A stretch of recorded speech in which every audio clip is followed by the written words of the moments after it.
So today we're doing a bit of cleanup and post-drift event.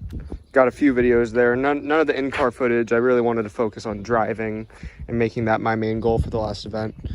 I'm going to be removing this hood liner because I have future plans to put vents in the hood and the hood liner will just get in the way.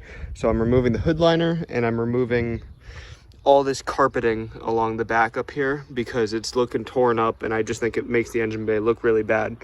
And I'm also going to make plans for taking my washer fluid and running nozzles up to the front of the radiator, so when I'm waiting in the pits I can just hit the washer sprayers and I can cool down the radiator faster, so it's just spraying water straight onto the radiator. There's also a coolant leak coming from this hose right here, so I think I'll just need to replace this clamp and I'll get rid of that leak and it might drop my temps a little more. And then right now I'm just getting the battery pulled out so I can get the rest of the carpet out, and then I'm gonna hose down the whole engine bay and try to clean it up as best as I can to make it look better. I would love to keep the washer fluid tank out because I think it looks good without. I like shaved engine bays where everything's all hidden and everything, but I think cleaning it all up and removing all this carpet, cutting those zip ties up there, and just, you know, detailing it mainly will make things look a lot better. And then once the battery's put in the trunk and maybe a cold air intake, I'm not decided on that yet because I don't plan on keeping this engine, but once all that's done I think the engine bay will look really nice. It's just there's so much hard water and dirt on the ABS and that's not shiny and that's covered in oil. It could look so much better than it does. I do want to get either an aluminum one or a new stock one of these because they'll come with a new sensor, so that should turn the light off on the dash. And I think as for the cooling system, all that's left is I need to run fan switches, and then after I do that I need to do my oil cooler thermostats, which are in the bumper. So once both of those are done I think we'll be all good and the car will just be ready to rip and drive. And it'll be fun stuff like bucket seat, steering wheel. You know, I want to modernize it a bit because it is a daily car that I drift. So I was going to do a license plate frame with the backup light and run that to a screen that I was going to do an adapter for, so I can run a screen in my center console and maybe a sub in the back that conforms to the trunk a bit better so it's not taking up too much space. But all this basically make everything a bit more comfortable. And then of course eventually we'll do the 13B swap once this motor finally gives. So, but I guess we'll go to how the engine bay looks right now and I'll just show you what it looks like when it's done. So new packages came in, which means new video, and I'm gonna call this one, you know, like second time's the charm, so we'll see how this one works out. So this is what we got. I got very excited and I opened the package anyways, but you can see it is a new bucket seat. So this time I went with the Buddy Club P1. It seems to sit a lot deeper. My shoulders are a bit above where the harness parts are, but I think it should be all right because, you know, I'm not full, it's not a pro car or anything, but this seat is really nice and it holds me really well. But I'm not going to demonstrate sitting in it because I guess I'll give a review when I actually use it on the track. And accompanying that, we got the Buddy Club low-down seat rails. So my problem with the old seat was that when I put in the bracket in the NRG seat, I sat way too high. My head was in the roof, even without a helmet. So I got that seat, which sits deeper, and then I got these, which are supposed to be sliders that sit really low in case anyone else drives my car or anything like that, because I have a lot of friends who, like, I let drive and stuff. So hopefully the combination of these two will get the seat as low as possible where I can actually comfortably sit in a helmet. So let's get that installed. So this one, like I said, the shoulder straps are a bit low, but it's looking much more promising. So above my head, I can actually fit a whole fist now. Before it was like, I would fit a fist, but I'd be pushing in the headliner.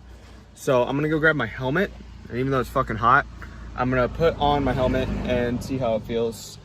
And then I'm probably gonna pass my seatbelt. I don't know if I wanna pass it through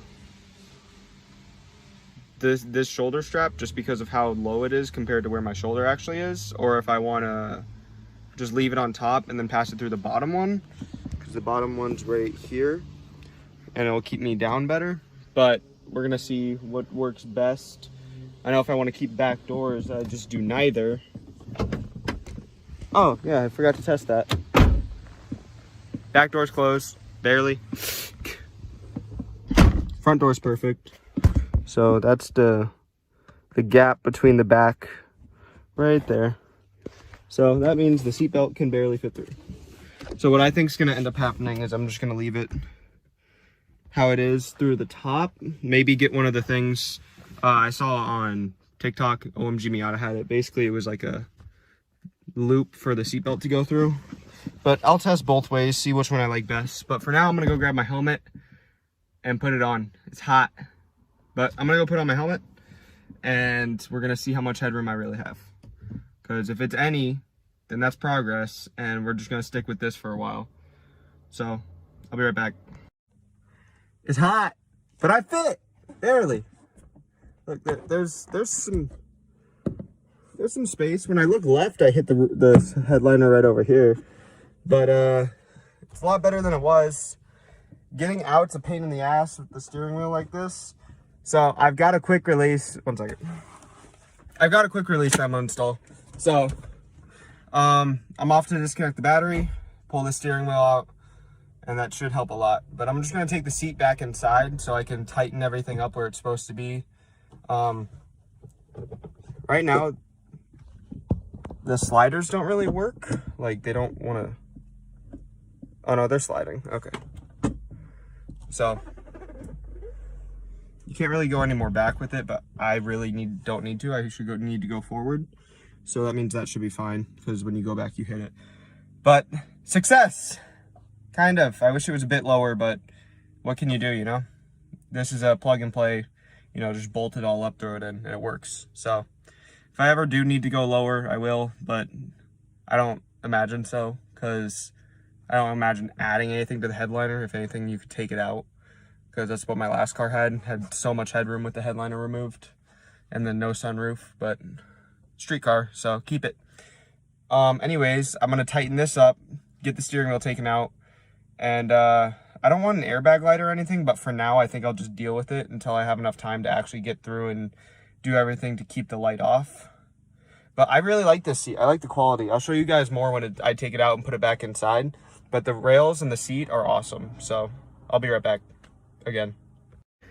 Okay, so now that everything's in, I had to take the clock spring off in order for the NRG short hub to work, and basically I just unplugged it. So right now I don't have a horn and my airbag light's on, but I figured that's an issue for a future day because the wiring for my seat buckle was also, they're separate, two separate harnesses on the stock seat, and it was really annoying, so I just left it how it was. But NRG short hub, quick release, and then my old steering wheel that I used to have in the BMW, because that was a gift and I'm keeping that for as many cars as I can. Above my head is pretty nice. It's got like, what? Let me help. I can't tell. It passes the fist test barely, but here, I can try the helmet. Oh my god. Go you. Barely. It's a little better than the stock seat. Like just by like a few inches, like it's a little better than the stock seat, just barely. So I'm gonna probably try to make that a little bit better, but it still works for what I want. I think leaning the seat back might help a bit, which the only way to do that is to bring, oh. What happened? I'm not on the lowest setting in the back. You aren't? No. Awesome. So the back can go a bit lower. Cool, I'm gonna do that. Not right now, but right now-ish. Anyways, so no buttons left on the horn, but we do get dings. So I like this, what the fuck? Anyways. You're so weird. Sorry, I got distracted. The whole fucking dash unit's like not in. Anyways, rails. I actually ended the video because I actually fine. hit this, but So Buddy Club super low rails and seat combination, great. I'm sure once I actually put it on the right setting, I'll have plenty of room. The rails are a bit tight, but once I worked them in a bit, they slide a bit easier. I lied. They're a bit taut, but they do the job. They're rails, not like I'm constantly moving them. They're not like stock by any means, but whether that's a good thing or a bad thing, that's up to you. But Buddy Club, the rails, they fit really well into the car. And they just use the stock locations. They offer a bunch of adjustment. So this one, I realized the seat has 2 separate holes, and I have it on the lower hole when it should be in the upper one, because when it's in the upper one, the seat sits lower, if that makes sense. This one, this one's on the upper one. But what I love about these rails is that they actually come with a nut, the right nut welded to it. So all I had to do was take the stock bolt and bolt it in. And then I ran the seatbelt through the bottom one, and it goes around my waist real good. But right here, it doesn't like to retract. So when it's through here, it didn't want to like actually go back in. And I didn't like that. Also, my shoulders sit a bit higher. So I was just gonna run it like this, and it's still pretty comfortable. But always subject to change. Have I not been wearing shoes this whole time? yeah, you haven't. Well, good progress, right? Time to find that oil leak.